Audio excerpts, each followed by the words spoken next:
سیرت خاتم الانبیاء محمد صلی اللہ علیہ وسلم باب نمبر 1 زمزم کی کھدائی۔ حضرت عبدالمطلب کے تمام بیٹوں میں حضرت عبداللہ رضی اللہ عنہ سب سے زیادہ خوبصورت اور سب سے زیادہ پاک دامن تھے۔ عبدالمطلب کو خواب میں زمزم کا کنواں کھودنے کا حکم دیا گیا، یعنی حضرت اسماعیل علیہ السلام کے کنویں کو قبیلہ جرہم کے سردار مزاز نے پاٹ دیا تھا۔ قبیلہ جرہم کے لوگ اس زمانے میں مکہ کے سردار تھے، بیت اللہ کے نگران تھے۔ انہوں نے بیت اللہ کی بے حرمتی شروع کر دی۔ ان کا سردار مزاز بن عمرو تھا، وہ اچھا آدمی تھا۔ اس نے اپنے قبیلے کو سمجھایا کہ بیت اللہ کی بے حرمتی نہ کرو، مگر ان پر اثر نہ ہوا۔ جب مزاز نے دیکھا کہ ان پر کوئی اثر نہ ہوتا تو قوم کو اس کے حال پر چھوڑ کر وہاں سے جانے کا فیصلہ کیا۔ اس نے تمام مال و دولت، تلواریں اور زرہیں وغیرہ خانہ کعبہ سے نکال کر زمزم کے کنویں میں ڈال دیں اور مٹی سے اس کو پاٹ دیا۔ کنواں اس سے پہلے ہی خشک ہو چکا تھا، اب اس کا نام و نشان مٹ گیا۔ مدتوں یہ کنواں بند پڑا رہا۔ اس کے بعد بنو خزاعیہ نے بنو جرہم کو وہاں سے مار بھگایا۔ بنو خزاعیہ اور قصاع کی سرداری کا زمانہ اسی حالت میں گزرا، کنواں بند رہا، یہاں تک کہ قصیع کے بعد عبدالمطلب کا زمانہ آ گیا۔ انہوں نے خواب دیکھا، خواب میں انہیں زمزم کے کنویں کی جگہ دکھائی گئی اور اس کے کھودنے کا حکم دیا گیا۔ حضرت علی رضی اللہ عنہ سے روایت ہے کہ عبدالمطلب نے بتایا، میں حجر اسود کے مقام پر سو رہا تھا کہ میرے پاس ایک آنے والا آیا۔ اس نے مجھ سے کہا، طیبہ کو کھودو۔ میں نے اس سے پوچھا، طیبہ کیا ہے؟ مگر وہ کچھ بتائے بغیر چلا گیا۔ دوسری طرف رات پھر خواب میں وہی شخص آیا، کہنے لگا، برا کو کھودو۔ میں نے پوچھا، برا کیا ہے؟ وہ کچھ بتائے بغیر چلے گئے۔ تیسری رات میں اپنے بستر پر سو رہا تھا کہ پھر وہ شخص خواب میں آیا۔ اس نے کہا، مجنونہ کھودو۔ میں نے پوچھا، مجنونہ کیا ہے؟ وہ بتائے بغیر چلا گیا۔ اس سے اگلی رات میں پھر بستر پر سو رہا تھا کہ پھر وہی شخص آیا اور بولا، زمزم کھودو۔ میں نے اس سے پوچھا، زمزم کیا ہے؟ اس بار اس نے کہا، زمزم وہ ہے جس کا پانی کبھی ختم نہیں ہوتا، جو حاجیوں کے بڑے بڑے مجموعوں کو سیراب کرتا ہے۔ عبدالمطلب کہتے ہیں، میں نے اس سے پوچھا، یہ کنواں کس جگہ ہے؟ اس نے بتایا، جہاں گندگی اور خون پڑا ہے اور کوا ٹھونگے مار رہا ہے۔ دوسرے دن عبدالمطلب اپنے بیٹے حارث کے ساتھ وہاں گئے۔ اس وقت ان کے یہاں یہی ایک لڑکا تھا۔ انہوں نے دیکھا وہاں گندگی اور خون پڑا تھا اور کوا ٹھونگے مار رہا تھا۔ اس جگہ کے دونوں طرف بت موجود تھے، اور یہ گندگی اور خون دراصل ان بتوں پر قربان کیے جانے والے جانوروں کا تھا۔ پوری نشانی مل گئی تو عبدالمطلب کدال لے آئے اور کھدائی کے لیے تیار ہو گئے، لیکن اس وقت قریش وہاں آ پہنچے۔ انہوں نے کہا، اللہ کی قسم، ہم تمہیں یہاں کھدائی نہیں کرنے دیں گے۔ تم ہمارے ان دونوں بتوں کے درمیان کنواں کھودنا چاہتے ہو، جہاں ہم ان کے لیے قربانیاں کرتے ہیں۔ عبدالمطلب نے ان کی بات سن کر اپنے بیٹے حارث سے کہا، تم ان لوگوں کو میرے قریب نہ آنے دو، میں کھدائی کا کام کرتا رہوں گا، اس لیے کہ مجھے جس کام کا حکم دیا گیا ہے میں اس کو ضرور پورا کروں گا۔ قریش نے جب دیکھا کہ وہ باز آنے والے نہیں تو رک گئے۔ آخر انہوں نے کھدائی شروع کر دی۔ جلد ہی کنویں کے آثار نظر آنے لگے۔ یہ دیکھ کر انہوں نے اللہ اکبر کا نعرہ لگایا اور پکار اٹھے، یہ دیکھو، یہ اسماعیل علیہ السلام کی تعمیر ہے۔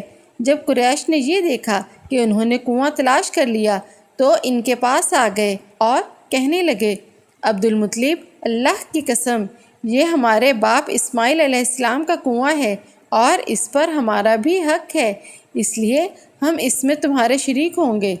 یہ سن کر عبدالمطلب نے کہا، میں تمہیں اس میں شریک نہیں کر سکتا، یہ مجھے اکیلے کا کام ہے۔ اس پر قریش نے کہا، تب پھر اس معاملے میں ہم تم سے جھگڑا کریں گے۔ عبدالمطلب بولے، کسی سے فیصلہ کروا لو۔ انہوں نے بنو سعد بن حزیم کی کاہنہ سے فیصلہ کرانا منظور کیا۔ یہ کاہنہ ملک شام کے بالائی علاقے میں رہتی تھی۔ آخر عبدالمطلب اور دوسرے قریش اس کی طرف روانہ ہوئے۔ عبدالمطلب کے ساتھ عہد مناف کے لوگوں کی ایک جماعت تھی، جبکہ دیگر قبائل قریش کی بھی ایک جماعت ساتھ تھی۔ اس زمانہ میں ملک حجاز اور شام کے درمیان ایک بیابان میدان تھا، وہاں کہیں پانی نہیں تھا۔ اس میدان میں ان کا پانی ختم ہو گیا، سب لوگ پیاس سے بے حال ہو گئے، یہاں تک کہ انہیں اپنی موت کا یقین ہو گیا۔ انہوں نے قریش کے دوسرے لوگوں سے پانی مانگا، لیکن انہوں نے پانی دینے سے انکار کر دیا۔ اب انہوں نے ادھر ادھر پانی تلاش کرنے کا ارادہ کیا۔ عبد المطلب اٹھ کر اپنی سواری کے پاس آئے۔ جو ہی ان کی سواری اٹھی، اس کے پاؤں کے نیچے سے پانی کا چشمہ ابل پڑا۔ انہوں نے پانی کو دیکھ کر اللہ اکبر کا نعرہ لگایا۔ پھر عبد المطلب سواری سے اترے۔ سب نے خوب سیر ہو کر پانی پیا اور اپنے مشکیزیں بھر لیے۔ اب انہوں نے قریش کی دوسری جماعت سے کہا، آؤ تم بھی سیر ہو کر پانی پی لو۔ اب وہ بھی آ گئے اور خوب پانی پیا۔ پانی پینے کے بعد وہ بولے، اللہ کی قسم، اے عبد المطلب، یہ تو تمہارے حق میں فیصلہ ہو گیا۔ اب ہم زمزم کے بارے میں تم سے کبھی جھگڑا نہیں کریں گے۔ جس ذات نے تمہیں اس بیابان میں سیراب کر دیا، وہی ذات تمہیں زمزم سے بھی سیراب کرے گا، اس لیے یہیں سے واپس چلو۔ اس طرح قریش نے جان لیا کہ اللہ تعالیٰ عبد المطلب پر مہربان ہے، لہٰذا ان سے جھگڑا کرنا بے سود ہے اور کاہنہ کے پاس جانے کا کوئی فائدہ نہیں۔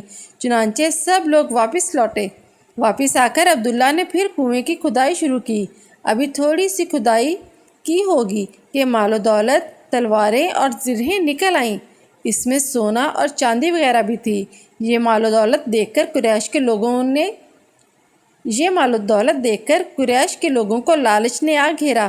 انہوں نے عبد المطلب سے کہا، عبد المطلب، اس میں ہمارا بھی حصہ ہے۔ ان کی بات سن کر عبد المطلب نے کہا، نہیں، اس میں تمہارا کوئی حصہ نہیں، تمہیں انصاف کا طریقہ اختیار کرنا چاہیے۔ آؤ 500 کے تیروں سے کرا ڈالیں۔ انہوں نے ایسا کرنا منظور کر لیا۔ 2 تیر کعبے کے نام سے رکھے گئے، 2 عبد المطلب کے اور 2 قریش کے، باقی لوگوں کے نام کے۔ پانسا پھینکا گیا تو مال اور دولت کعبہ کے نام نکلا، تلواریں اور زرہیں عبد المطلب کے نام، قریشیوں کے نام جو تیر تھے وہ کسی چیز پر نہ نکلے۔ اس طرح فیصلہ ہو گیا۔ عبد المطلب نے کعبے کے دروازے کو سونے سے سجا دیا۔ زمزم کی کھدائی سے پہلے عبد المطلب نے دعا مانگی تھی کہ اے اللہ، اس کی کھدائی کو مجھ پر آسان کر دے، میں اپنا ایک بیٹا تیرے راستے میں ذبح کروں گا۔ اب جب کہ کنواں نکل آیا تو انہیں خواب میں حکم دیا گیا، اپنی باب نمبر 2، 100 اونٹوں کی قربانی۔ حضرت عبد المطلب کو یہ حکم اس وقت دیا گیا جب وہ اپنی منت بھول چکے تھے۔ پہلے خواب میں ان سے کہا گیا، منت پوری کرو۔ انہوں نے ایک مینڈھا ذبح کر کے غریبوں کو کھلا دیا۔ پھر خواب میں آیا، اس سے بڑی پیش کرو۔ اس مرتبہ انہوں نے ایک بیل ذبح کر دیا۔ خواب میں پھر یہی کہا گیا، اس سے بھی بڑی پیش کرو۔ اب انہوں نے اونٹ ذبح کیا۔ پھر خواب آیا، اس سے بھی بڑی چیز پیش کرو۔ انہوں نے پوچھا، اس سے بھی بڑی چیز کیا ہے؟ تب کہا گیا، اپنے بیٹوں میں سے کسی کو ذبح کرو جیسا کہ تم نے منت مانی تھی۔ اب انہیں اپنی منت یاد آئی، اپنے بیٹوں کو جمع کیا، ان سے منت کا ذکر کیا۔ سب کے سر جھک گئے، کون خود کو ذبح کرواتا؟ آخر عبداللہ بولے، ابا جان، آپ مجھے ذبح کر دیں۔ یہ سب سے چھوٹے تھے، سب سے خوبصورت تھے، سب سے زیادہ محبت بھی عبد المطلب کو انہی سے تھی، لہٰذا انہوں نے قرعہ اندازی کرنے کا ارادہ کیا۔ تمام بیٹوں کے نام لکھ کر قرعہ ڈالا گیا۔ عبداللہ کا نام نکلا۔ اب انہوں نے چھری لی، عبداللہ کو بازو سے پکڑا اور انہیں ذبح کرنے کے لیے نیچے لٹا دیا۔ جو ہی باپ نے بیٹے کو لٹایا، آواز سے ضبط نہ ہو سکا، فوراً آگے بڑھے اور بھائی کو کھینچ لیا۔ اس وقت یہ خود بھی چھوٹے سے تھے۔ ادھر باپ نے عبداللہ کو کھینچا۔ اس کھینچا تانی میں عبداللہ کے چہرے پر خراشیں بھی آئیں۔ ان خراشوں کے نشانات مرتے دم تک باقی رہے۔ اسی دوران بنو مخزوم کے لوگ آ گئے۔ انہوں نے کہا، آپ اس طرح بیٹے کو ذبح نہ کریں، اس کی ماں کی زندگی خراب ہو جائے گی۔ اپنے رب کو راضی کرنے کے لیے بیٹے کا فدیہ دے دیں۔ اب سوال یہ تھا کہ فدیہ کیا دیا جائے؟ اس کی ترکیب یہ بتائی گئی کہ کاغذ کے ایک ٹکڑے پر 10 اونٹ لکھے جائیں، دوسرے پر عبداللہ کا نام لکھا جائے۔ اگر 10 اونٹ والی پرچی نکلے تو 10 اونٹ قربان کر دیے جائیں۔ اگر عبداللہ والی پرچی نکلے تو 10 اونٹ کا اضافہ کر دیا جائے۔ پھر 20 اونٹ والی پرچی اور عبداللہ والی پرچی ڈالی جائے۔ اب اگر 20 اونٹ والی پرچی نکلے تو 20 اونٹ قربان کر دیے جائیں، ورنہ 10 اونٹ اور بڑھا دیے جائیں۔ اس طرح 10 کر کے اونٹ بڑھاتے جائیں۔ عبدالمطلب نے ایسا ہی کیا، 10 اونٹ بڑھاتے چلے گئے۔ ہر بار عبداللہ کا نام نکلتا چلا گیا، یہاں تک کہ اونٹوں کی تعداد 100 تک پہنچ گئی۔ تب کہیں جا کر اونٹوں والی پرچی نکلی۔ اس طرح ان کی جان کے بدلے 100 اونٹ قربان کیے گئے۔ عبدالمطلب کو اب پورا اطمینان ہو گیا کہ اللہ تعالیٰ نے عبداللہ کے بدلہ 100 اونٹوں کی قربانی منظور کر لی ہے۔ انہوں نے کعبے کے پاس 100 اونٹ قربان کیے اور کسی کو کھانے سے نہ روکا۔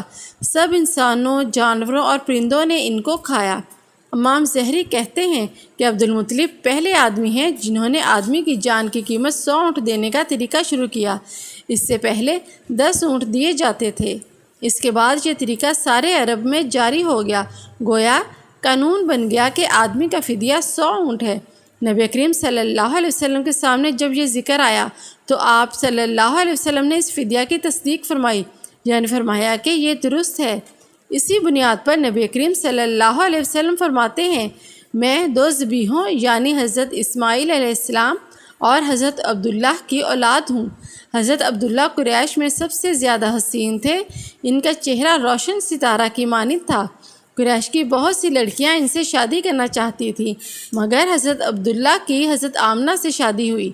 حضرت آمنہ وہب بن عبد مناف بن زہرہ کی بیٹی تھیں۔ شادی کے وقت حضرت عبداللہ کی عمر 18 سال تھی۔ یہ شادی کے لیے اپنے والد کے ساتھ جا رہے تھے۔ راستہ میں ایک عورت کعبہ کے پاس بیٹھی نظر آئی۔ یہ عورت ورقہ بن نوفل کی بہن تھی۔ ورقہ بن نوفل قریش کے ایک بڑے عالم تھے۔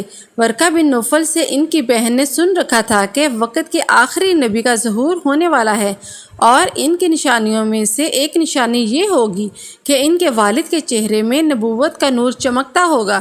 جو ہی اس نے عبداللہ کو دیکھا، فوراً اس کے ذہن میں یہ بات آئی۔ اس نے سوچا، ہو نہ ہو یہ وہ شخص ہے جو پیدا ہونے والے نبی کے باپ ہوں گے۔ چنانچہ اس نے کہا، اگر تم مجھ سے شادی کر لو تو میں بدلہ میں تمہیں اتنے ہی اونٹ دوں گی جتنے تمہاری جان کے بدلے میں ذبح کیے گئے تھے۔ اس پر انہوں نے جواب دیا، میں اپنے باپ کے ساتھ ہوں، ان کی مرضی کے خلاف کچھ نہیں کر سکتا، نہ ان سے الگ ہو سکتا ہوں، اور میرے والد باعزت آدمی ہیں، اپنی قوم کے سردار ہیں۔ بہرحال ان کی شادی حضرت آمنہ سے ہو گئی۔ آپ قریشی عورتوں میں نسب اور مقام کے اعتبار سے افضل تھیں۔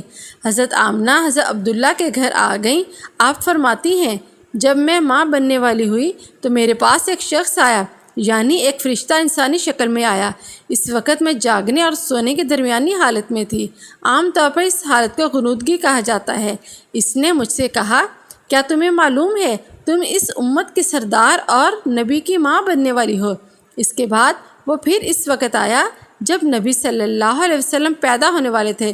اس مرتبہ اس نے کہا، جب تمہارے ہاں پیدائش ہو تو کہنا، میں اس بچے کے لیے اللہ کی پناہ چاہتی ہوں اور ہر حسد کرنے والے کے شر اور برائی سے۔ پھر تم اس بچے کا نام محمد رکھنا، کیونکہ ان کا نام تورات میں احمد ہے، اور زمین اور آسمان والے ان کی تعریف کرتے ہیں، جبکہ قرآن میں ان کا نام محمد ہے، اور قرآن ان کی کتاب ہے البدایہ والنہایہ۔ ایک روایت کے مطابق فرشتے نے ان سے یہ کہا، تم وقت کے سردار کی ماں بننے والی ہو۔ اس بچے کی نشانی یہ ہوگی کہ اس کے ساتھ ایک نور ظاہر ہوگا جس سے ملک شام اور بصرہ کے محلات بھر جائیں گے۔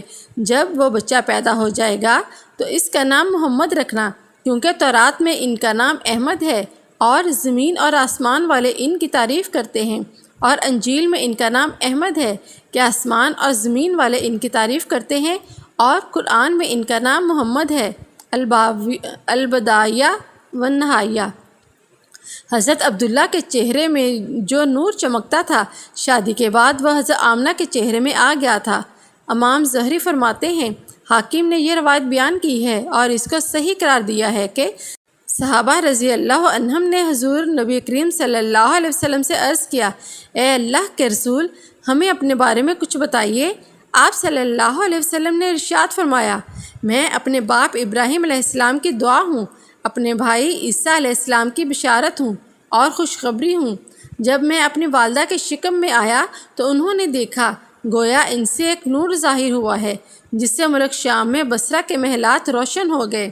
حضرت آمنہ نے حضرت حلیمہ سعدیہ سے فرمایا تھا، میرے اس بچے کی شان نرالی ہے، یہ میرے پیٹ میں تھے تو مجھے کوئی بوجھ اور تھکن محسوس نہیں ہوئی۔ حضرت عیسیٰ علیہ السلام وہ آخری پیغمبر ہیں جنہوں نے آپ صلی اللہ علیہ وسلم کی آمد کی خوشخبری سنائی ہے۔ اس بشارت کا ذکر قرآن میں بھی ہے۔ سورہ صف میں اللہ تعالیٰ فرماتے ہیں، اور اسی طرح وہ وقت بھی قابل ذکر ہے جبکہ عیسیٰ ابن مریم علیہ السلام نے فرمایا کہ اے بنی اسرائیل، میں تمہارے پاس اللہ کا بھیجا ہوا آیا ہوں کہ مجھ سے پہلے جو تورات آ چکی ہے میں اس کی تصدیق کرنے والا ہوں، اور میرے بعد جو ایک رسول آنے والے ہیں ان کا نام مبارک احمد ہوگا، میں ان کے بشارت دینے والا ہوں۔ اب چونکہ حضرت عیسیٰ علیہ السلام یہ بشارت سنا چکے تھے، اس لیے ہر دور کے لوگ آپ صلی اللہ علیہ وسلم کی آمد کا بے چینی سے انتظار کر رہے تھے۔ ادھر آپ کی پیدائش سے پہلے ہی حضرت عبداللہ انتقال کر گئے۔ سابقہ کتب میں آپ کی نبوت کی ایک علامت یہ بھی بتائی گئی ہے کہ آپ کے والد کا انتقال آپ کی ولادت سے پہلے ہو جائے گا۔ حضرت عبداللہ ایک تجارتی قافلے کے ساتھ تجارت کے لیے گئے تھے، اس دوران بیمار ہو گئے اور کمزور ہو کر واپس لوٹے۔ قافلہ مدینہ منورہ سے گزرا تو حضرت عبداللہ اپنی ننھیال یعنی بنو النجار کے ہاں ٹھہرے۔ ان کی والدہ بنو النجار سے تھیں، 1 ماہ تک بیمار رہے اور انتقال کر گئے، انہیں یہیں دفن کر دیا گیا۔ تجارتی قافلہ جب حضرت عبداللہ کے بغیر مکہ مکرمہ پہنچا اور عبد المطلب کو پتہ چلا کہ ان کے بیٹے عبداللہ بیمار ہو گئے ہیں اور مدینہ منورہ میں اپنے ننھیال میں ہیں، تو انہیں لانے کے لیے عبد المطلب نے اپنے بیٹے زبیر کو بھیجا۔ جب یہ وہاں پہنچے تو عبداللہ کا انتقال ہو چکا تھا۔ مطلب یہ کہ آپ صلی اللہ علیہ وسلم اس دنیا میں اپنے والد کی وفات کے چند ماہ بعد تشریف لائے۔ ماہ نبوت طلوع ہوا۔ حضرت ابن عباس رضی اللہ عنہ کہتے ہیں کہ حضور اکرم صلی اللہ علیہ وسلم نے اس دنیا میں تشریف لائے تو آپ کی انول نال کٹی ہوئی تھی۔ انول نال کو بچے کے پیدا ہونے کے بعد دایا کاٹتی ہے۔ آپ ختنہ شدہ پیدا ہوئے۔ عبد المطلب یہ دیکھ کر بے حد حیران ہوئے اور خوش بھی۔ وہ کہا کرتے تھے، میرا بیٹا نرالی شان کا ہوگا، الہدایہ۔ آپ کی پیدائش سے پہلے مکہ کے لوگ خشک سالی اور قحط کا شکار تھے، لیکن جو ہی آپ کے دنیا میں تشریف لانے کا وقت آیا بارشیں شروع ہو گئیں، خشک سالی دور ہو گئی، درخت ہرے بھرے ہو گئے اور پھلوں سے لد گئے، زمین پر سبزہ ہی سبزہ نظر آنے لگا۔ پیدائش کے وقت آپ اپنے ہاتھوں پر جھکے ہوئے تھے، سر آسمان کی طرف تھا۔ ایک روایت کے الفاظ یہ ہیں کہ گھٹنوں کے بل جھکے ہوئے تھے، مطلب یہ کہ سجدے کسی حالت میں تھے۔ طبقات: آپ کی مٹھی بند تھی اور شہادت کی انگلی اٹھی ہوئی تھی، جیسا کہ ہم نماز میں اٹھاتے ہیں۔ حضور انور صلی اللہ علیہ وسلم فرماتے ہیں، جب میری والدہ نے مجھے جنم دیا تو ان سے ایک نور نکلا، اس نور سے شام کے محلات جگمگا اٹھے۔ طبقات: آپ صلی اللہ علیہ وسلم کی والدہ سیدہ آمنہ فرماتی ہیں، محمد صلی اللہ علیہ وسلم کی پیدائش کے وقت ظاہر ہونے والے نور کی روشنی میں مجھے بصرہ میں چلنے والے اونٹوں کی گردنیں تک نظر آئیں۔ علامہ سہلی رحمۃ اللہ نے لکھا ہے کہ جب آپ پیدا ہوئے تو آپ نے اللہ کی تعریف کی۔ ایک روایت میں یہ الفاظ آئے ہیں، اللہ تعالیٰ سب سے بڑا ہے، اللہ تعالیٰ کی بے حد تعریف ہے اور میں صبح و شام اللہ کی پاکی بیان کرتا ہوں۔ آپ کی ولادت کس دن ہوئی؟ اس بات پر سب کا اتفاق ہے کہ وہ پیر کا دن تھا۔ آپ صبح فجر طلوع ہونے کے وقت دنیا میں تشریف لائے۔ تاریخ پیدائش کے سلسلے میں بہت سے قول ہیں۔ ایک روایت کے مطابق 12 ربیع الاول کو پیدا ہوئے، ایک روایت 8 ربیع الاول کی ہے۔ سب پر اس کا اتفاق ہے کہ مہینہ ربیع الاول کا تھا اور دن پیر کا۔ یہ بھی کہا جاتا ہے کہ آپ کو پیر کے دن ہی نبوت ملی، پیر کے روز ہی آپ نے مدینہ منورہ کی طرف ہجرت فرمائی اور پیر کے روز ہی آپ کی وفات ہوئی۔ آپ عام الفیل میں پیدا ہوئے، یعنی ہاتھیوں والے سال میں۔ اس سال کو ہاتھیوں والا سال اس لیے کہا جاتا ہے کہ ابراہا نے ہاتھیوں کے ساتھ مکہ مکرمہ پر چڑھائی کی تھی۔ آپ کی پیدائش اس واقعے کے کچھ ہی دن بعد ہوئی تھی۔ واقعہ کچھ اس طرح ہے کہ ابراہا یمن کا عیسائی حاکم تھا۔ حج کے دنوں میں اس نے دیکھا کہ لوگ بیت اللہ کا حج کرنے جاتے ہیں۔ اس نے اپنے لوگوں سے پوچھا، یہ لوگ کہاں جاتے ہیں؟ اسے جواب ملا، بیت اللہ کا حج کرنے کے لیے مکہ جاتے ہیں۔ اس نے پوچھا بیت اللہ کس چیز کا بنا ہوا ہے؟ اسے بتایا گیا پتھروں کا ہے۔ اس نے پوچھا اس کا لباس کیا؟ بتایا گیا ہمارے ہاں سے جو دھاری دار کپڑا جاتا ہے اس سے اس کی پوشاک تیار ہوتی ہے۔ ابراہ عیسائی تھا۔ ساری بات سن کر اس نے کہا مسیح کی قسم میں تم لوگوں کے لیے اس سے اچھا گھر تعمیر کروں گا۔ اس طرح اس نے سرخ، سفید، زرد اور سیاہ پتھروں سے ایک گھر بنوایا، سونے اور چاندی سے اس کو سجایا، اس میں کئی دروازے رکھوائے، اس میں سونے کے پترے جڑوائے، اس کے درمیان میں جوہر لگوائے، اس مکان میں ایک بڑا سا یاقوت لگوایا، پردے لگوائے، وہاں خوشبوئیں سلگانے کا انتظام کیا۔ اس کی دیواروں پر اس قدر مشک ملا جاتا تھا کہ وہ سیاہ رنگ کی ہو گئیں، یہاں تک کہ جواہر بھی نظر نہیں آتے تھے۔ پھر لوگوں سے کہا اب تمہیں بیت اللہ کا حج کرنے کے لیے مکہ جانے کی ضرورت نہیں رہی، میں نے یہیں تمہارے لیے بیت اللہ بنوا دیا ہے، لہٰذا اب تم اس کا طواف کرو۔ اس طرح کچھ قبائل کئی سال تک اس کا حج کرتے رہے، اس میں اعتکاف کرتے رہے، حج والے مناسک بھی یہی ادا کرتے رہے۔ عرب کے ایک شخص نفیل خشمی سے یہ بات برداشت نہ ہو سکی، وہ اس مصنوعی خانہ کعبہ کے خلاف دل ہی دل میں کڑھتا رہتا۔ آخر اس نے دل میں ٹھان لی کہ وہ ابراہ کی اس عمارت کو گندہ کر کے چھوڑے گا۔ پھر ایک رات اس نے چوری چھپے بہت سی گندگی اس میں ڈال دی۔ ابراہ کو معلوم ہوا تو سخت غضبناک ہوا، کہنے لگا یہ کارروائی کسی عرب نے اپنے کعبہ کے لیے کی ہے، میں اسے ڈھا دوں گا، اس کا ایک ایک پتھر توڑ دوں گا۔ اس نے شام و حبشہ کو یہ تفصیلات لکھ دیں، اس سے درخواست کی کہ وہ اپنا ہاتھی بھیج دے۔ اس ہاتھی کا نام محمود تھا۔ یہ اس قدر بڑا تھا کہ اتنا بڑا ہاتھی روئے زمین پر دیکھنے میں نہیں آیا تھا۔ جب ہاتھی اس کے پاس پہنچ گیا تو وہ اپنی فوج لے کر نکلا اور مکہ کا رخ کیا۔ یہ لشکر جب مکہ کے قریب جوار میں پہنچا تو ابراہ نے فوج کو حکم دیا کہ ان لوگوں کے جانور لوٹ لیے جائیں۔ اس کے حکم پر فوجیوں نے جانور پکڑ لیے، ان میں عبد المطلب کے اونٹ بھی تھے۔ نفیل بھی اس لشکر میں ابراہ کے ساتھ موجود تھا اور یہ عبد المطلب کا دوست تھا۔ عبد المطلب اس سے ملے، اونٹوں کے سلسلے میں بات کی۔ نفیل نے ابراہ سے کہا قریش کا سردار عبد المطلب ملنا چاہتا ہے، یہ شخص تمام عرب کا سردار ہے، شرف اور بزرگی اسے حاصل ہے، لوگوں میں اس کا بہت بڑا اثر ہے، لوگوں کو اچھے اچھے گھوڑے دیتا ہے، انہیں عطیات دیتا ہے، کھانا کھلاتا ہے۔ یہ گویا عبد المطلب کا تعارف تھا۔ ابراہ نے انہیں ملاقات کے لیے بلا لیا۔ ابراہ نے ان سے پوچھا بتائیے آپ کیا چاہتے ہیں؟ انہوں نے جواب دیا میں چاہتا ہوں میرے اونٹ مجھے واپس مل جائیں۔ ان کی بات سن کر ابراہ بہت حیران ہوا۔ اس نے کہا مجھے تو بتایا گیا تھا کہ آپ عرب کے سردار ہیں، بہت عزت اور بزرگی کے مالک ہیں، لیکن لگتا ہے مجھ سے غلط بیانی کی گئی ہے، کیونکہ میرا خیال تھا آپ مجھ سے بیت اللہ کے بارے میں بات کریں گے جس کو میں گرانے آیا ہوں اور جس کے ساتھ آپ سب کی عزت وابستہ ہے، لیکن آپ نے تو سرے سے اس کی بات ہی نہیں کی اور اپنے اونٹوں کا رونا لے کر بیٹھ گئے۔ یہ کیا بات ہوئی؟ اس کی بات سن کر عبد المطلب بولے آپ میرے اونٹ مجھے واپس دے دیں، بیت اللہ کے ساتھ جو چاہے کریں، اس لیے کہ اس گھر کا ایک پروردگار ہے، وہ خود ہی اس کی حفاظت کرے گا، مجھے اس کے لیے فکر مند ہونے کی ضرورت نہیں۔ ان کی بات سن کر ابراہ نے حکم دیا ان کے اونٹ واپس دے دیے جائیں۔ جب انہیں ان کے اونٹ واپس مل گئے تو انہوں نے ان کے سموں پر چمڑے چڑھا دیے، ان پر نشان لگا دیے، انہیں قربانی کے لیے وقف کر کے حرم میں چھوڑ دیا تاکہ پھر کوئی انہیں پکڑ لے تو حرم کا پروردگار اس پر غضبناک ہو۔ پھر عبد المطلب ہرا پہاڑ پر چڑھ گئے، ان کے ساتھ ان کے کچھ دوست تھے۔ انہوں نے اللہ سے درخواست کی اے اللہ، انسان اپنے سامان کی حفاظت کرتا ہے، تو اپنے سامان کی حفاظت کر۔ ادھر سے ابراہ اپنا لشکر لے کر آگے بڑھا، وہ خود ہاتھی پر سوار لشکر کے درمیان موجود تھا۔ ایسے میں اس کے ہاتھی نے آگے بڑھنے سے انکار کر دیا، وہ زمین پر بیٹھ گیا۔ ہاتھی بانوں نے اسے اٹھانے کی کوشش کی لیکن وہ نہ اٹھا۔ انہوں نے اس کے سر پر ضربیں لگائی، آنکس چبھوئے مگر وہ کھڑا نہ ہوا۔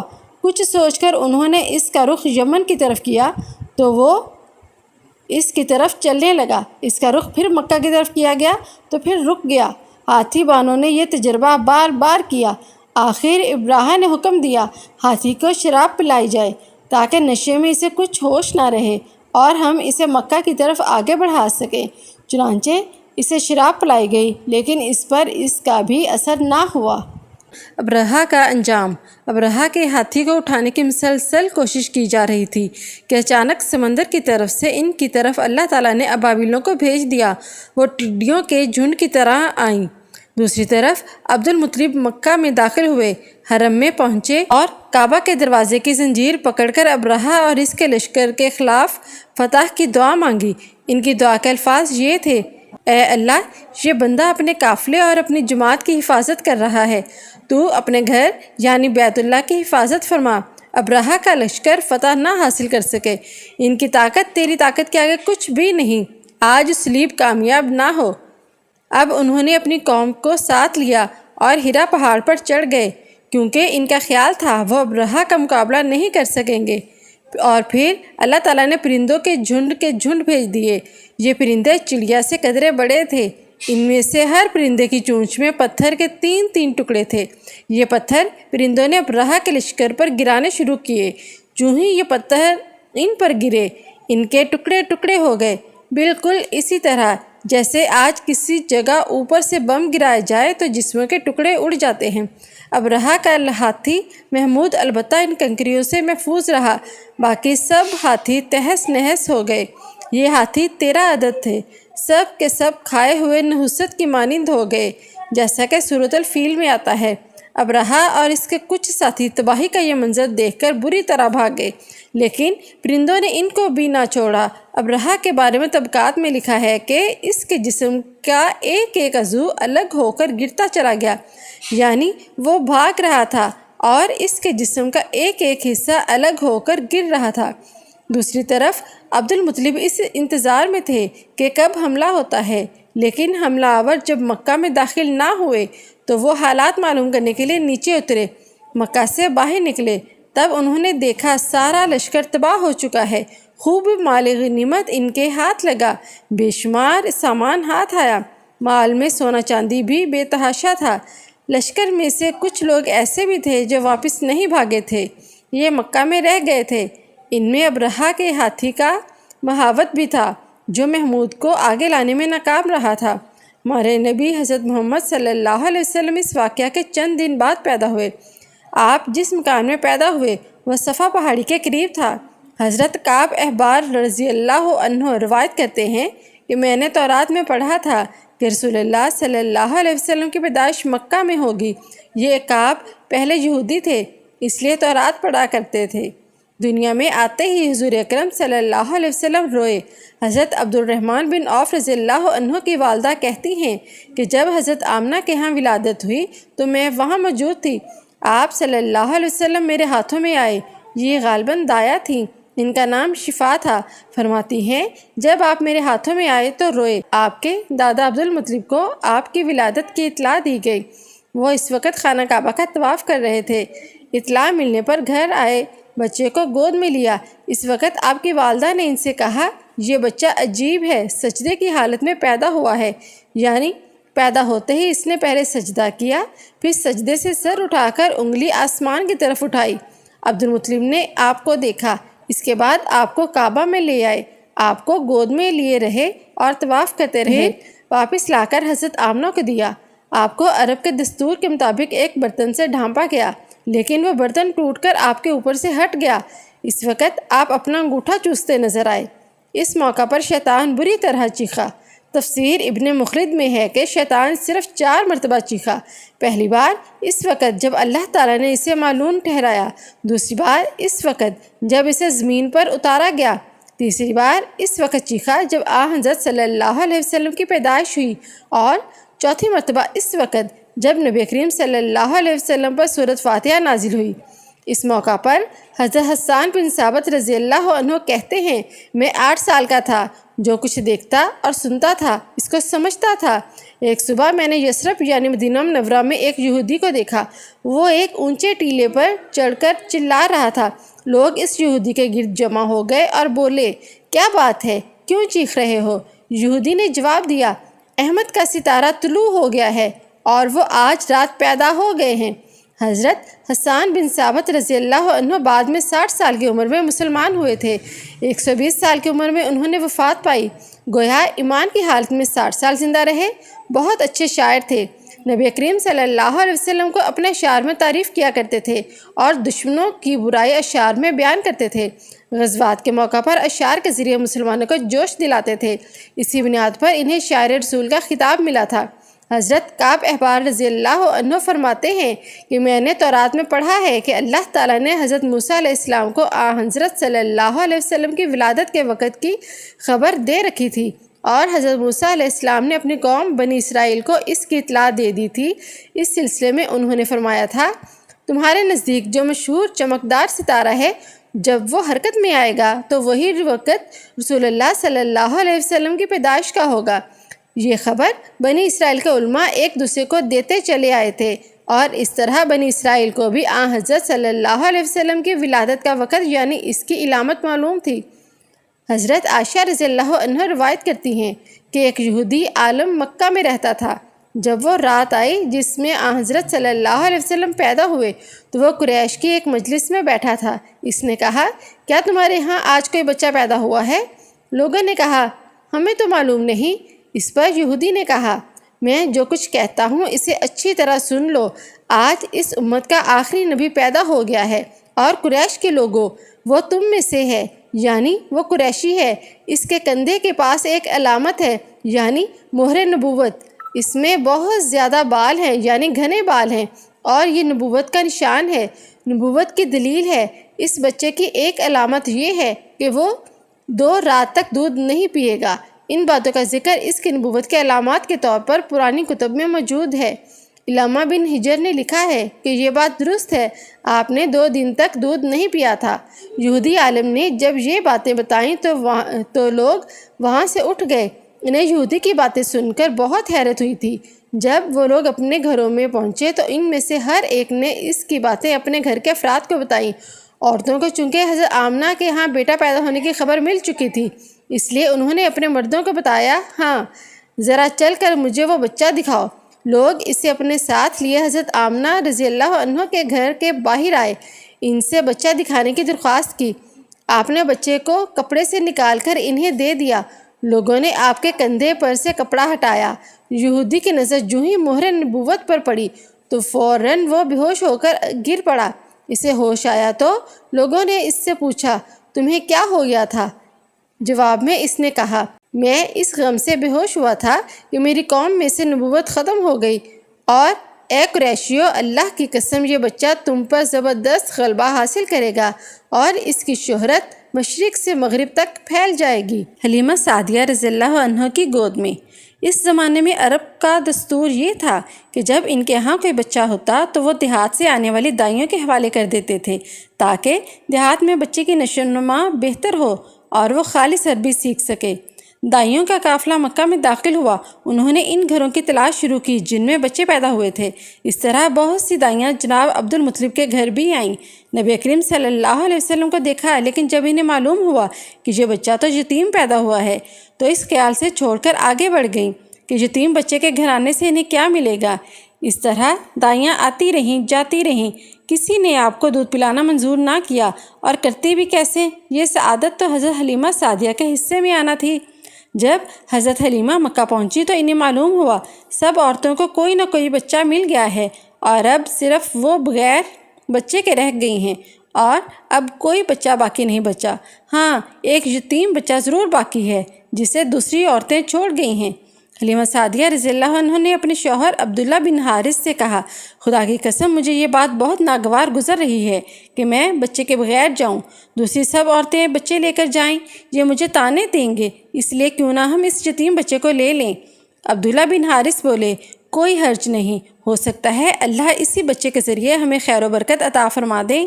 چنانچہ حضرت حلیمہ سعدیہ رضی اللہ عنہ عبد المطلب کے گھر گئیں۔ جناب عبد المطلب اور حضرت آمنہ نے انہیں خوش آمدید کہا۔ پھر آمنہ انہیں بچے کے پاس لے آئیں۔ آپ اس وقت ایک اونی چادر میں لپٹے ہوئے تھے۔ وہ چادر سفید رنگ کی تھی۔ آپ کے نیچے ایک سبز رنگ کا ریشمی کپڑا تھا۔ آپ سیدھے لیٹے ہوئے تھے۔ آپ کے سانس کی آواز کے ساتھ مشک کی سی خوشبو نکل کر پھیل رہی تھی۔ حلیمہ سعدیہ رضی اللہ عنہا آپ کے حسن و جمال کو دیکھ کر حیرت زدہ رہ گئیں۔ آپ اس وقت سوئے ہوئے تھے۔ انہوں نے جگانا مناسب نہ سمجھا، لیکن جو ہی انہوں نے پیار سے اپنا ہاتھ آپ کے سینے پر رکھا، آپ مسکرا دیے اور آنکھیں کھول کر ان کی طرف دیکھنے لگے۔ حضرت حلیمہ سعدیہ رضی اللہ عنہا فرماتی ہیں، میں نے دیکھا آپ کی آنکھوں سے ایک نور نکلا جو آسمان تک پہنچ گیا۔ میں نے آپ کو گود میں اٹھا کر آپ کی دونوں آنکھوں کے درمیانی جگہ پر پیار کیا۔ پھر میں نے آپ کی والدہ اور عبدالمطلب سے اجازت چاہی، بچے کے لیے قافلے میں آئی۔ میں نے آپ کو دودھ پلانے کے لیے گود میں لٹایا تو آپ دائیں طرف سے دودھ پینے لگے۔ پھر قافلہ روانہ ہوا۔ حلیمہ سعدیہ رضی اللہ عنہا فرماتی ہیں، میں اپنے خچر پر سوار ہوئی، آپ کو ساتھ لے لیا۔ اب جو ہمارا خچر چلا تو اس قدر تیز چلا کہ اس نے پورے قافلے کی سواریوں کو پیچھے چھوڑ دیا۔ پہلے وہ مریل ہونے کی بنا پر سب سے پیچھے رہتا تھا۔ میری خواتین ساتھی حیرانگی سے مخاطب ہوئیں، اے حلیمہ، یہ آج کیا ہو رہا ہے؟ تمہارا خچر اس قدر تیز کیسے چل رہا ہے؟ کیا یہ وہی خچر ہے جس پر تم آئی تھی اور جس کے لیے ایک قدم اٹھانا مشکل تھا؟ جواب میں ان سے کہا، بے شک یہ وہی خچر ہے، اللہ کی قسم اس کا معاملہ عجیب ہے۔ پھر یہ لوگ بنو سعد کی بستی میں پہنچ گئے۔ ان دنوں یہ علاقہ خشک اور قحط زدہ تھا۔ حلیمہ سعدیہ رضی اللہ عنہا فرماتی ہیں، اس شام جب ہماری بکریاں چر کر واپس آئیں تو ان کے تھن دودھ سے بھرے تھے، جبکہ اس سے پہلے ایسا نہیں تھا۔ ان میں سے دودھ بہت کم اور بہت مشکل سے نکلتا تھا۔ ہم نے اس دن اپنی بکریوں کا دودھ دہا تو ہمارے سارے برتن بھر گئے اور ہم نے جان لیا کہ ساری برکت اس بچے کی وجہ سے ہے۔ آس پاس کی عورتوں میں بھی یہ بات پھیل گئی۔ ان کی بکریاں بدستور بہت کم دودھ دے رہی تھیں۔ غرض ہمارے گھر میں ہر طرف ہر چیز میں برکت نظر آنے لگی۔ دوسرے لوگ تعجب میں رہے۔ اس طرح 2 ماہ گزر گئے۔ 2 ماہ میں ہی آپ چلنے پھرنے لگے۔ آپ 8 ماہ کے ہوئے تو باتیں کرنے لگے اور آپ کی باتیں سمجھ میں آتی تھیں۔ 9 ماہ کی عمر میں تو آپ بہت صاف گفتگو کرنے لگے۔ اس دوران آپ کی بہت سی برکات دیکھنے میں آئیں۔ حلیمہ سعدیہ فرماتی ہیں، جب میں آپ کو اپنے گھر لے آئی تو بنو سعد کا کوئی گھرانہ ایسا نہ تھا جس سے مشک کی خوشبو نہ آتی ہو۔ اس طرح سب لوگ آپ سے محبت کرنے لگے۔ جب ہم نے آپ کا دودھ چھڑایا تو آپ کی زبان مبارک سے یہ الفاظ نکلے، یعنی اللہ تعالیٰ بہت بڑا ہے، اللہ تعالیٰ کے لیے بے حد تعریف ہے اور اس کے لیے صبح شام پاکی ہے۔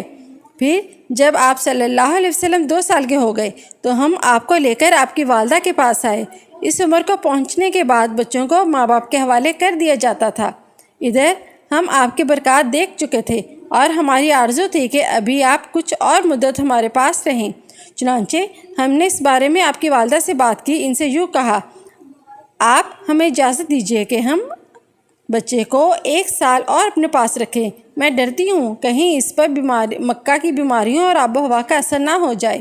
جب ہم نے ان سے بار بار کہا تو حضرت آمنہ مان گئی اور ہم آپ کو پھر سے اپنے گھر لے آئے۔ جب آپ کچھ بڑے ہو گئے تو باہر نکل کر بچوں کو دیکھتے تھے، وہ آپ کو کھیلتے نظر آتے، آپ ان کے نزدیک نہ جاتے۔ ایک روز آپ نے مجھ سے پوچھا، امی جان کیا بات ہے، دن میں میرے بھائی بہن نظر نہیں آتے؟ آپ اپنے دوسرے بھائی عبداللہ اور بہنوں انیسہ اور شیمہ کے بارے میں پوچھ رہے تھے۔ حلیمہ رضی اللہ عنہا فرماتی ہیں، میں نے آپ کو بتایا وہ صبح سویرے بکریاں چرانے جاتے ہیں، شام کے بعد گھر آتے ہیں۔ یہ جان کر آپ نے فرمایا، تب مجھے بھی ان کے ساتھ بھیج دیا کریں۔ اس کے بعد آپ اپنے بہن بھائیوں کے ساتھ جانے لگے۔ آپ خوش خوش جاتے اور واپس آتے۔ ایسے میں ایک دن میرے بچے خوف زدہ انداز میں دوڑتے ہوئے آئے اور گھبرا کر بولے، امی جان جلدی چلیے ورنہ بھائی محمد صلی اللہ علیہ وسلم ختم ہو جائیں گے۔ یہ سن کر ہمارے تو ہوش اڑ گئے۔ دوڑ کر وہاں پہنچے، ہم نے آپ کو دیکھا، آپ کھڑے ہوئے تھے، رنگ اڑا ہوا تھا، چہرے پر زردی چھائی ہوئی تھی، اور یہ اس لیے نہیں تھا کہ آپ کو سینہ چاک کیے جانے سے کوئی تکلیف ہوئی تھی، بلکہ ان فرشتوں کو دیکھ کر آپ کی حالت ہوئی تھی۔ حلیمہ سعدیہ رضی اللہ عنہا فرماتی ہیں، ہم نے آپ سے پوچھا کیا ہوا تھا؟ آپ نے بتایا، میرے پاس 2 آدمی آئے تھے، وہ سفید کپڑے پہنے ہوئے تھے، وہ دونوں حضرت جبرائیل اور حضرت میکائیل علیہ السلام تھے۔ ان دونوں میں سے ایک نے کہا، کیا یہ وہی ہیں؟ دوسرے نے جواب دیا، ہاں یہ وہی ہیں۔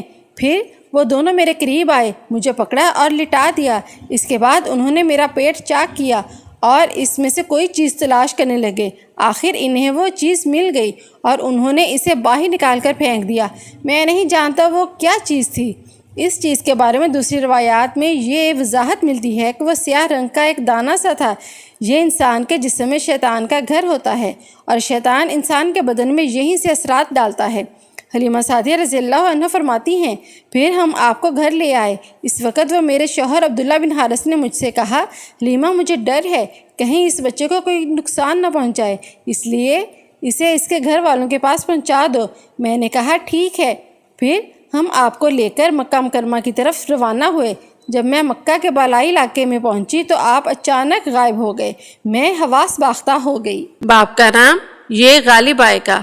حلیمہ سعدیہ فرماتی ہیں، میں پریشانی کی حالت میں مکہ پہنچی۔ آپ کے دادا عبدالمطلب کے پاس پہنچتے ہی میں نے کہا، میں آج رات محمد کو لے کر آ رہی تھی۔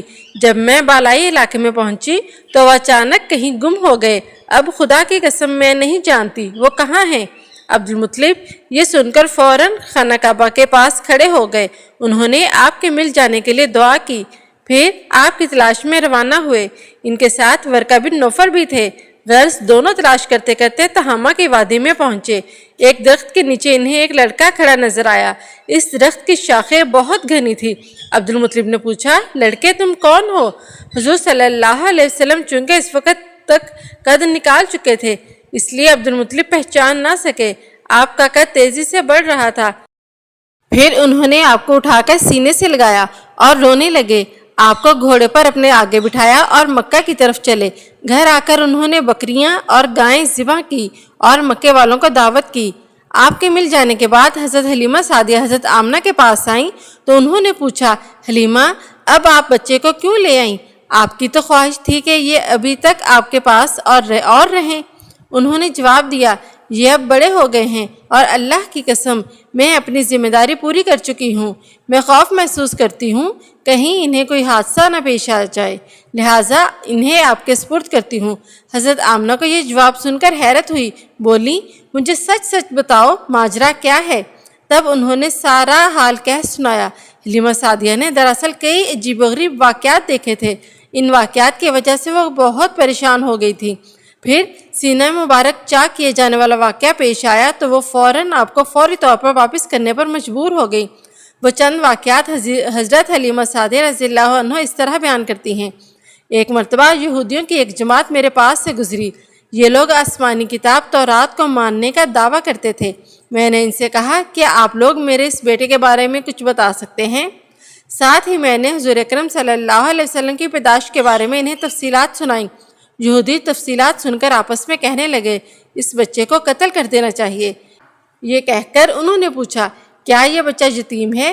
میں نے ان کی بات سن لی تھی کہ وہ ان کے قتل کا ارادہ کر رہے ہیں، سو میں نے جلدی سے اپنے شوہر کی طرف اشارہ کرتے ہوئے کہا، نہیں، یہ رہے اس بچے کے باپ۔ تب انہوں نے کہا، اگر یہ بچہ یتیم ہوتا تو ہم ضرور اسے قتل کر دیتے۔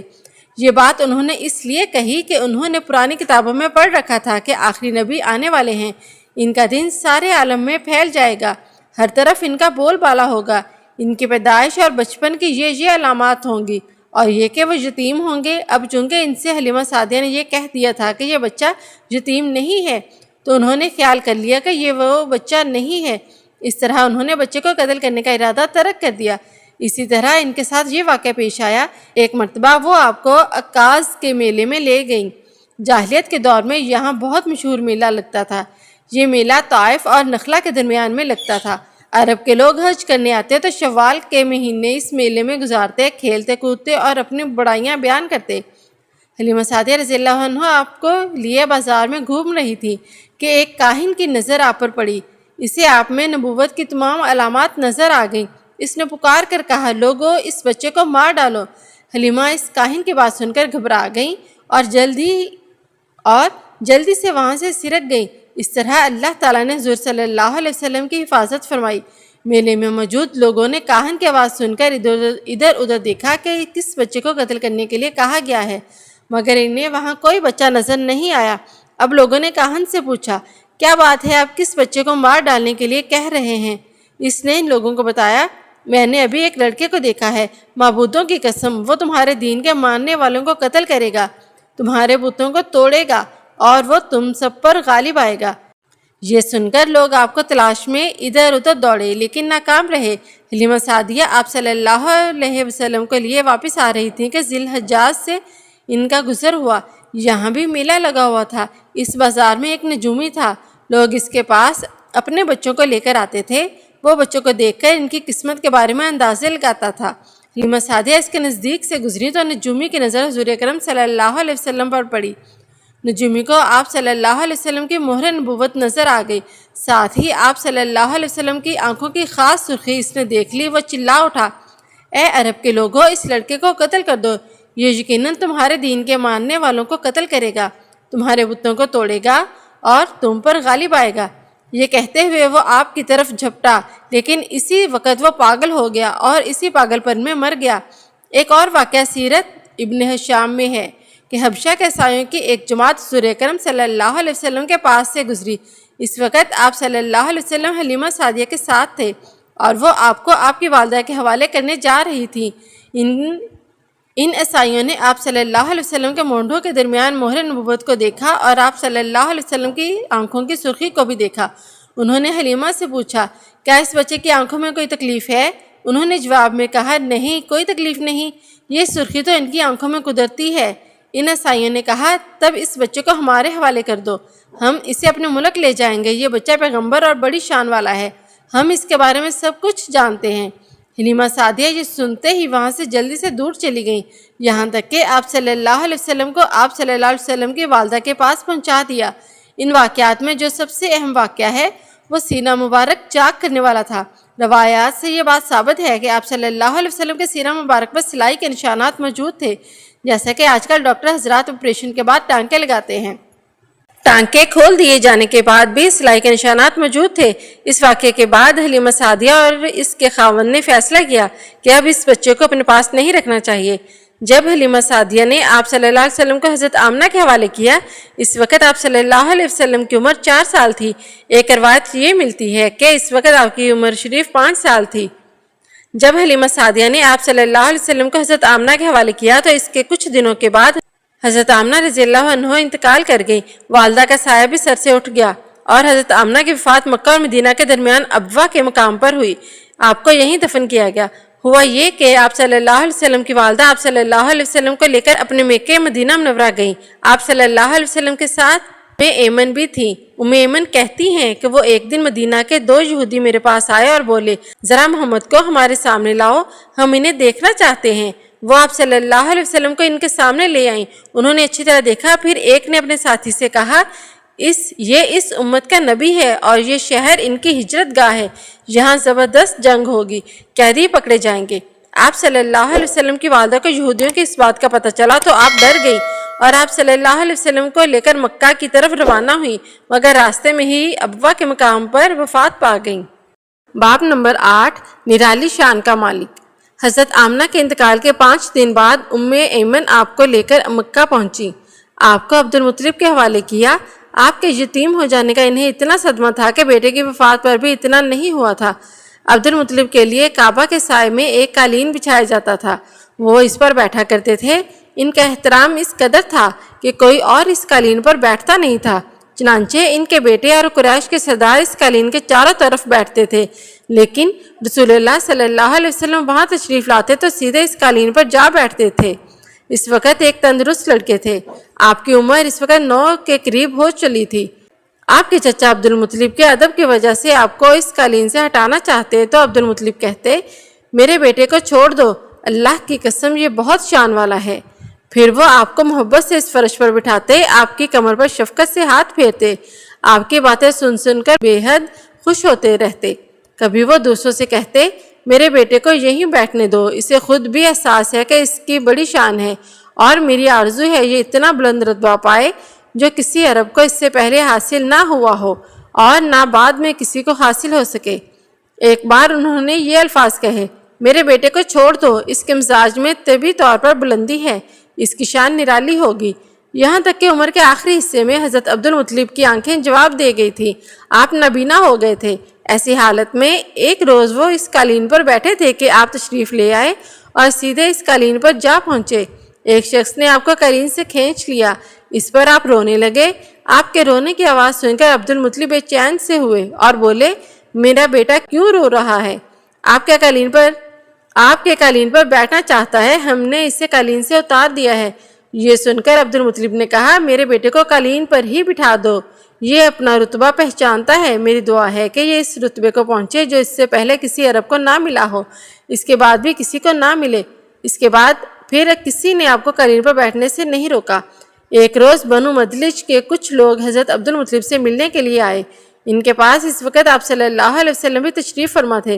بنو مدلج کے لوگوں نے آپ کو دیکھا۔ یہ لوگ کیا ناشناس تھے، آدمی کا چہرہ دیکھ کر اس کے مستقبل کے بارے میں اندازے بیان کرتے تھے۔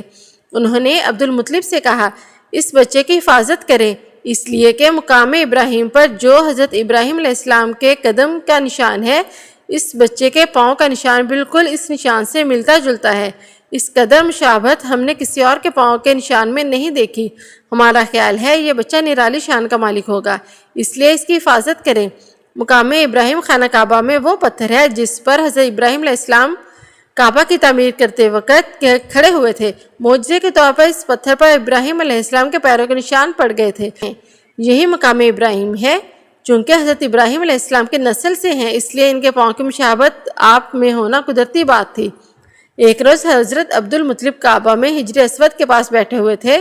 ایسے میں ان کے پاس نجران کے عیسائی آ گئے۔ ان میں ایک پادری بھی تھا۔ اس پادری نے عبد المطلب سے کہا، ہماری کتابوں میں ایک ایسے نبی کے علامات ہیں جو اسماعیل علیہ السلام کی اولاد میں ہونا باقی ہے۔ یہ شہر اس کی جائے پیدائش ہوگا، اس کی یہ نشانیاں ہوں گی۔ اب یہ بات ہو رہی تھی کہ کوئی شخص آپ کو لے کر وہاں آ پہنچا۔ پادری کی نظر جو ہی آپ پر پڑی وہ چونک اٹھا۔ آپ کی آنکھوں، کمر اور پیروں کو دیکھ کر وہ چلا اٹھا، وہ نبی یہی ہیں، یہ تمہارے کیا لگتے ہیں؟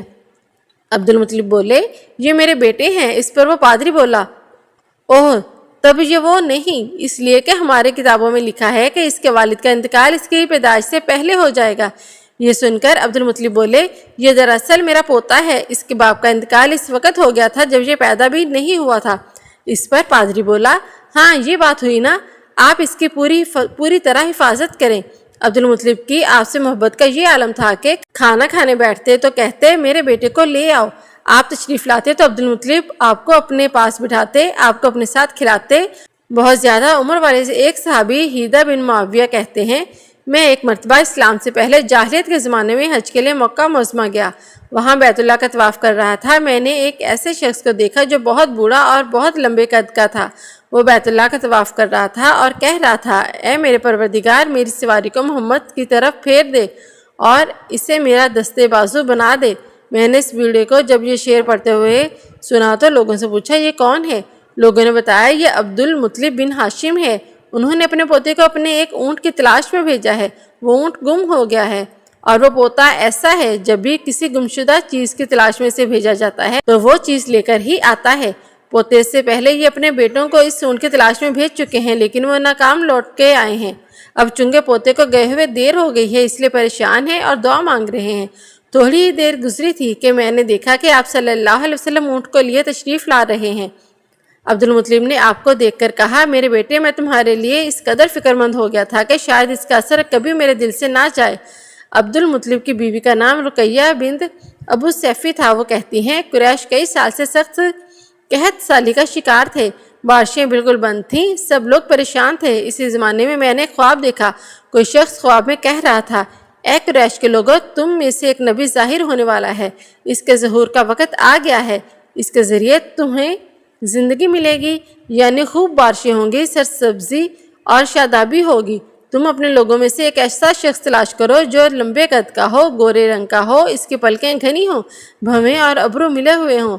وہ شخص اپنی تمام اولاد کے ساتھ نکلے اور تم میں سے ہر خاندان کا ایک آدمی نکلے، سب پاک صاف ہوں اور خوشبوئیں لگائیں، وہ ہجر اسود کا بوسہ دیں، پھر سب جبل ابو قیس پر چڑھ جائیں۔ پھر وہ شخص، اس کا حلیہ بتایا گیا، آگے بڑھے اور بارش کی دعا مانگے اور تم سب آمین کہو تو بارش ہو جائے گی۔ صبح ہوئی تو رقیقہ نے اپنا یہ خواب قریش سے بیان کیا۔ انہوں نے ان نشانیوں کو تلاش کیا تو سب کی سب نشانیاں انہیں عبد المطلب میں مل گئی۔ چنانچہ سب ان کے پاس جمع ہوئے اور ہر خاندان میں سے ایک ایک آدمی آیا۔ ان سب نے شرائط پوری کی۔ اس کے بعد سب ابو قیس پہاڑ پر چڑھ گئے، ان میں نبی کریم صلی اللہ علیہ وسلم بھی تھے۔ آپ اس وقت 9 عمر تھے۔ پھر عبدالمطلب آگے بڑھے اور انہوں نے یوں دعا کی، اے اللہ، یہ سب تیرے غلام ہیں، تیرے غلاموں کی اولاد ہیں، تیری باندیاں ہیں اور تیری باندیوں کی اولاد ہیں۔ ہم پر جو برا وقت آ پڑا ہے تو دیکھ رہا ہے، ہم مسلسل قحط سالی کا شکار ہیں۔ سب اب اونٹ، گائے، گھوڑے، خچر اور گدھے سب کچھ ختم ہو چکے ہیں اور جانوروں پر بن آئی ہے، اس لیے ہماری یہ خشک سالی ختم فرما دے، ہمیں زندگی اور سرسبزی کی اور شادابی عطا فرما دے۔ اب یہ دعا مانگ ہی رہے تھے کہ بارش شروع ہو گئی، وادیاں پانی سے بھر گئیں، لیکن اس بارش میں ایک بہت عجیب بات ہوئی، اور وہ یہ بات تھی کہ قریش کو یہ سرابی ضرور حاصل ہوئی، مگر یہ بارش قبیلہ قیس اور قبیلہ مضر کی قریبی بستیوں میں بالکل نہ ہوئی۔ اب لوگ بہت حیران ہوئے کہ یہ کیا بات ہوئی، ایک قبیلے پر بارش اور آس پاس کے سب قبیلے بارش سے محروم۔ تمام قبیلوں کے سردار جمع ہوئے، اس سلسلے میں بات چیت شروع ہوئی۔ ایک سردار نے کہا، ہم زبردست قحط اور خشک سالی کا شکار ہیں، جبکہ قریش کو اللہ تعالیٰ نے بارش عطا کی ہے اور یہ عبدالمطلب کی وجہ سے ہوا ہے، اس لیے ہم ان سب کے پاس چلتے ہیں، اگر وہ ہمارے لیے دعا کریں تو شاید اللہ ہمیں بھی بارش دے۔ پھر عبدالمطلب سے سب لوگ آ کر ملے اور انہیں سلام کیا، پھر ان سے کہا، اے عبدالمطلب، ہم کئی سال سے خشک سالی کے شکار ہیں، ہمیں آپ کی برکت کے بارے میں معلوم ہوا ہے، اس لیے مہربانی فرما کر آپ ہمارے لیے بھی دعا کریں، اس لیے کہ اللہ نے آپ کی دعا سے بارش عطا کی ہے۔ یہ بات سن کر عبدالمطلب نے کہا، اچھی بات ہے، کل میدان عرفات میں آپ لوگوں کے لیے بھی دعا کروں گا۔ دوسرے دن صبح سویرے عبدالمطلب میدان عرفات کی طرف روانہ ہوئے، ان کے ساتھ دوسرے لوگوں کے علاوہ ان کے بیٹے اور اللہ کے رسول صلی اللہ علیہ وسلم بھی تھے۔ عرفات کے میدان میں عبدالمطلب کے لیے ایک کرسی بچھائی گئی، وہ اس پر بیٹھ گئے، نبی کریم صلی اللہ علیہ وسلم کو انہوں نے گود میں بٹھا لیا، پھر انہوں نے ہاتھ اٹھا کر یوں دعا کی، اے اللہ، چمکنے والی بجلی کے پروردگار اور کڑکنے والی گرج کے مالک، پالنے والوں کے پالنے والے اور مشکلات کو آسان کرنے والے، یہ قبیلہ قیس اور قبیلہ مصر کے لوگ ہیں، یہ تجھ سے اپنی لاچاری اور بے کسی کی فریاد کرتے ہیں اور جان و مال کی بربادی کی شکایت کرتے ہیں، بس اے اللہ، ان کے لیے خوب برسنے والے بادل بھیج دے اور آسمان سے ان کے لیے رحمت عطا فرما تاکہ ان کی زمینیں سرسبز ہو جائیں۔ عبدالمطلب ابھی یہ دعا کر ہی رہے تھے کہ ایک سیاہ بادل اٹھا، عبدالمطلب کی طرف آیا اور اس کے بعد اس کا رخ قبیلہ قیس اور بنو مضر کی طرف بستیوں کی طرف ہو گیا۔ یہ دیکھ کر عبدالمطلب نے کہا، اے گروہ قریش اور مضر، جاؤ، تمہیں سرابی حاصل ہوگی۔ چنانچہ یہ لوگ اپنی اپنی بستیوں میں پہنچے تو وہاں بارش شروع ہو چکی تھی۔ آپ 7 سال کے ہو چکے تھے کہ آپ کی آنکھیں دکھنے کو آ گئی۔ مکہ میں آنکھوں کا علاج کرایا گیا لیکن افاقہ نہ ہوا۔ عبدالمطلب سے کسی نے کہا، عکاس کے بازار میں ایک راہب رہتا ہے، وہ آنکھوں کے تکالیف کا علاج کرتا ہے۔ عبدالمطلب آپ کو اس کے پاس لے گئے۔ اس کی عبادت گاہ کا دروازہ بند تھا، انہوں نے اسے آواز دی، راہب نے کوئی جواب نہ دیا۔ اچانک عبادت گاہ میں شدید زلزلہ آیا، راہب ڈر گیا کہ کہیں عبادت خانہ اس کے اوپر نہ گر پڑے، اس لیے ایک دم باہر نکل آیا۔ اب اس نے آپ کی طرف دیکھا تو چونک اٹھا، اس نے کہا، اے عبدالمطلب، یہ لڑکا اس امت کا نبی ہے، اگر میں باہر نہ نکل آتا تو یہ عبادت گاہ ضرور مجھ پر گر پڑتی، اس لڑکے کو فوراً واپس لے جاؤ اور اس کی حفاظت کرو، کہیں یہودی یا عیسائیوں میں سے کوئی اسے قتل نہ کر دے۔ پھر اس نے کہا، اور رہی بات ان کی آنکھوں کی، تو آنکھوں کی دعا تو خود ان کے پاس موجود ہے۔ عبدالمطلب یہ سن کر حیران ہوئے اور بولے، ان کے اپنے پاس ہے؟ میں سمجھا نہیں۔ ہاں، ان کا لعاب دہن ان کی آنکھوں میں لگائیں۔ انہوں نے ایسا ہی کیا، آنکھیں فوراً ٹھیک ہو گئیں۔ بسم اللہ الرحمن الرحیم۔ سیرت النبی، نرالی شان کا مالک۔ آپ کی عمر 8 سال ہوئی تو عبدالمطلب کا انتقال ہو گیا، اس طرح ایک عظیم سرپرست کا ساتھ چھوٹ گیا۔ اس وقت عبدالمطلب کی عمر 95 سال تھی۔ جس وقت عبدالمطلب کا انتقال ہوا، آپ ان کی چارپائی کے پاس موجود تھے۔ آپ رونے لگے۔ عبدالمطلب کو جون کے مقام پر ان کے دادا قصاق کے پاس دفن کیا گیا۔ مرنے سے پہلے انہوں نے نبی کریم صلی اللہ علیہ وسلم کو اپنے بیٹے ابو طالب کے حوالے کیا۔ اب ابو طالب آپ کا بہت خیال رکھتے تھے۔ پھر زبیر بھی انتقال کر گئے تو آپ کی نگرانی آپ کے چچا ابو طالب ہی کرتے تھے۔ انہیں بھی نبی کریم صلی اللہ علیہ وسلم سے بہت محبت تھی۔ جب انہوں نے آپ کی برکات دیکھی، معجزے دیکھے، تو ان کی محبت میں اور اضافہ ہو گیا۔ یہ مالی اعتبار سے کمزور تھے، 2 وقت سارے گھرانے کو پیٹ بھر کر کھانا نہیں ملتا تھا، لیکن جب نبی کریم صلی اللہ علیہ وسلم ان کے ساتھ کھانا کھاتے تو تھوڑا کھانا بھی ان کے لیے کافی ہو جاتا، سب کے پیٹ بھر جاتے۔ اسی لیے جب دوپہر یا رات کے کھانے کا وقت ہوتا تو وہ سب دسترخوان پر بیٹھتے تو ابو طالب ان سے کہتے ابھی کھانا شروع نہ کرو، میرا بیٹا آ جائے پھر شروع کرنا۔ پھر آپ تشریف لے آتے اور ان کے ساتھ بیٹھ جاتے۔ آپ کی برکت اس طرح ظاہر ہوتی کہ سب کے سیر ہونے کے بعد بھی کھانا بچ جاتا۔ اگر دودھ ہوتا تو پہلے نبی کریم صلی اللہ علیہ وسلم کو پینے کے لیے دیا جاتا، پھر ابو طالب کے بیٹے پیتے، یہاں تک کہ ایک ہی پیالے سے سب کے سب دودھ پی لیتے، خوب سیر ہو جاتے اور دودھ پھر بچ جاتا تھا۔ ابو طالب کے لیے ایک تکیہ رکھا رہتا تھا، وہ اس سے ٹیک لگا کر بیٹھتے تھے۔ رسول اللہ صلی اللہ علیہ وسلم تشریف لاتے تو آ کر سیدھے اس تکیے کے ساتھ بیٹھ جاتے۔ یہ دیکھ کر ابو طالب کہتے میرے بیٹے کو اپنے بلند مرتبے کا احساس ہے۔ ایک بار مکہ میں سخت قحط پڑ گیا، بارشیں بالکل نہ ہوئیں۔ لوگ ایک دوسرے سے کہتے کہ لات اور عزا سے بارش کی دعا کرو، کچھ کہتے کہ تیسرے بت منات پر بھروسہ کرو۔ اسی دوران ایک بوڑھے نے کہا تم حق اور سچائی سے بھاگ رہے ہو، تم میں ابراہیم علیہ السلام اور اسماعیل علیہ السلام کی ایک نشانی موجود ہے، تم اسے چھوڑ کر غلط راستے پر کیوں جا رہے ہو؟ اس پر لوگوں نے اس سے کہا کیا آپ کی مراد ابو طالب سے ہے؟ اس نے جواب میں کہا ہاں، اور سب لوگ ابو طالب کے گھر کی طرف چلے۔ وہاں آ کر انہوں نے دروازے پر دستک دی۔ ایک خوبصورت آدمی باہر آیا، اس نے تہبند لپیٹ رکھا تھا۔ سب لوگ اس کی طرف بڑھے اور بولے اے ابو طالب، وادی میں قحط پڑا ہے، بچے بھوک سے مر رہے ہیں، اس لیے آؤ اور ہمارے لیے بارش کی دعا کرو۔ چنانچہ ابو طالب باہر آئے، ان کے ساتھ رسول اللہ صلی اللہ علیہ وسلم بھی تھے۔ آپ ایسے لگ رہے تھے جیسے اندھیرے میں سورج نکل آیا ہو۔ ابو طالب کے ساتھ اور بھی بچے تھے، لیکن انہوں نے آپ ہی کا بازو پکڑا ہوا تھا۔ اس کے بعد ابو طالب نے آپ کی انگلی پکڑ کر کعبے کا طواف کیا۔ یہ طواف کر رہے تھے اور دوسرے لوگ آسمان کی طرف نظر اٹھا اٹھا کر دیکھ رہے تھے جہاں بادل کا ایک ٹکڑا نہیں تھا، لیکن پھر اچانک ہر طرف سے بادل گھر گھر کر آنے لگے۔ اس قدر زوردار بارش ہوئی کہ شہر اور جنگل سیراب ہو گئے۔ ابو طالب ایک بار ذی الحجاز کے میلے میں گئے۔ یہ جگہ عرفات سے تقریباً 8 کلومیٹر دور ہے۔ ان کے ساتھ رسول اللہ صلی اللہ علیہ وسلم بھی تھے۔ ایسے میں ابو طالب کو پیاس محسوس ہوئی۔ انہوں نے آپ سے کہا بھتیجے مجھے پیاس لگی ہے۔ یہ بات انہوں نے اس لیے نہیں کہی تھی کہ آپ کے پاس پانی تھا، بلکہ اپنی بے چینی ظاہر کرنے کے لیے کہی تھی۔ چچا کی بات سن کر آپ فوراً سواری سے اترے اور بولے چچا جان آپ کو پیاس لگی ہے؟ انہوں نے کہا ہاں بھتیجے پیاس لگی ہے۔ یہ سنتے ہی آپ نے ایک پتھر پر اپنا پاؤں مارا۔ جو ہی آپ نے پتھر پر پاؤں مارا، اس کے نیچے سے صاف اور عمدہ پانی پھوٹ نکلا۔ انہوں نے ایسا پانی پہلے کبھی نہیں پیا تھا، خوب سیر ہو کر پیا۔ پھر انہوں نے پوچھا بھتیجے کیا آپ سیر ہو چکے؟ نبی کریم صلی اللہ علیہ وسلم نے فرمایا ہاں۔ آپ نے اسی جگہ اپنی ایڑی پھر ماری اور وہ جگہ دوبارہ ایسی خشک ہو گئی جیسے پہلے تھی۔ حضور نبی کریم صلی اللہ علیہ وسلم چند سال اپنے دوسرے چچا زبیر بن عبد المطلب کے ساتھ بھی رہے۔ اس زمانے میں ایک مرتبہ حضور صلی اللہ علیہ وسلم اپنے ان چچا کے ساتھ ایک قافلے میں یمن تشریف لے گئے۔ راستے میں ایک وادی سے گزر ہوا۔ اس وادی میں ایک سرکش اونٹ رہتا تھا، گزرنے والوں کا راستہ روک لیتا تھا، مگر جو ہی اس نے نبی کریم کو دیکھا تو فوراً بیٹھ گیا اور زمین سے اپنی چھاتی رگڑنے لگا۔ آپ اپنے اونٹ سے اتر کر اس پر سوار ہو گئے۔ اب وہ اونٹ آپ کو لے کر چلا اور وادی کے پار تک لے گیا۔ اس کے بعد آپ نے اس اونٹ کو چھوڑ دیا۔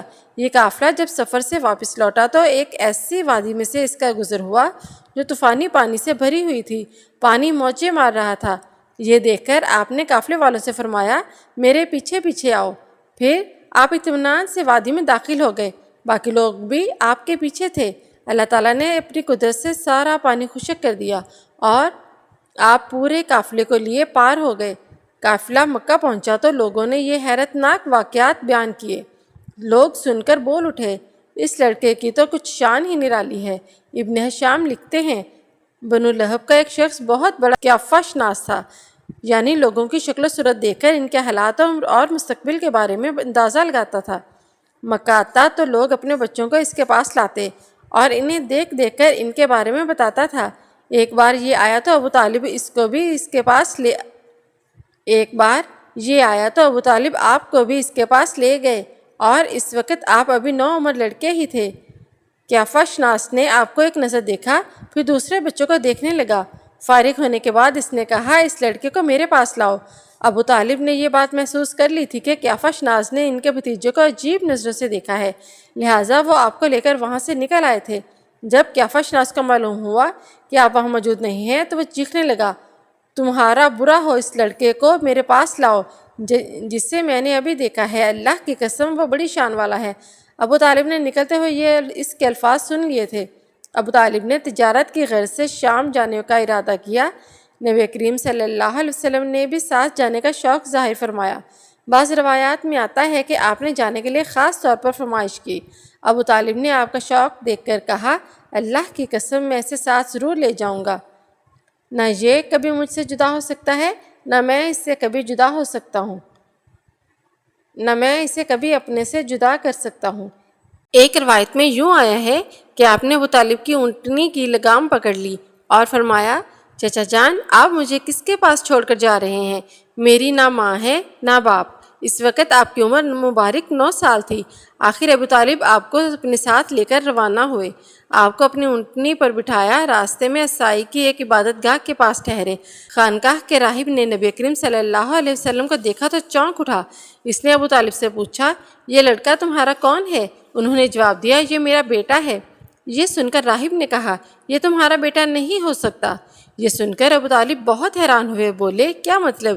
یہ کیوں میرا بیٹا نہیں ہو سکتا؟ اس نے کہا، یہ ممکن ہی نہیں کہ اس لڑکے کے باپ زندہ ہوں، یہ نبی ہے۔ مطلب یہ تھا کہ ان میں جو نشانیاں ہیں وہ دنیا کے آخری نبی کی ہیں، اور ان کی ایک علامت یہ ہے کہ وہ یتیم ہوں گے، ان کے باپ کا انتقال اسی زمانے میں ہو جائے گا جبکہ وہ ابھی پیدا ہونے والے ہوں گے۔ اس لڑکے میں آنے والے نبی کی تمام علامات موجود ہیں۔ ان کی ایک نشانی یہ ہے کہ بچپن میں ان کی والدہ کا بھی انتقال ہو جائے گا۔ اب ابو طالب نے اس راہب سے پوچھا، نبی کیا ہوتا ہے؟ راہب نے کہا، نبی وہ ہوتا ہے جس کے پاس آسمان سے خبریں آتی ہیں اور پھر وہ زمین والوں کو ان کی اطلاع دیتا ہے۔ تمام یہودیوں سے اس لڑکے کی حفاظت کرنا۔ اس کے بعد ابو طالب وہاں سے آگے روانہ ہوئے۔ راستے میں ایک اور راہب کے پاس ٹھہرے۔ یہ بھی ایک خانقاہ کا عابد تھا۔ اس کی نظر بھی نبی کریم صلی اللہ علیہ وسلم پر پڑی تو یہی پوچھا کہ یہ لڑکا تمہارا کیا لگتا ہے؟ ابو طالب نے اس سے بھی یہی کہا، یہ میرا بیٹا ہے۔ راہب یہ سن کر بولا، یہ تمہارا بیٹا نہیں ہو سکتا، اس کا باپ زندہ ہو ہی نہیں سکتا۔ ابو طالب نے پوچھا، وہ کیوں؟ راہب نے جواب میں کہا، اس لیے کہ اس کا چہرہ نبی کا چہرہ ہے، اس کی آنکھیں ایک نبی کی آنکھیں ہیں، یعنی اس نبی کی جیسی جو آخری امت کے لیے بھیجے جانے والے ہیں۔ ان کی علامات پرانی آسمانی کتابوں میں موجود ہیں۔ اس کے بعد یہ قافلہ روانہ ہو کر بصرہ پہنچا۔ یہاں بحیرہ نام کا ایک راہب اپنی خانقاہ میں رہتا تھا۔ اس کا اصل نام جرجیس تھا، اس کا لقب تھا، وہ بہت زبردست عالم تھا۔ اس کے اگلے باب میں ہم جانیں گے کہ بحیرہ راہب نے دیکھا کہ آپ پر ایک بدلی سایہ کیے رہتی ہے، اور اس نے بہت سے نبی پاک صلی اللہ علیہ وسلم کے معجزات اپنی آنکھوں سے دیکھے۔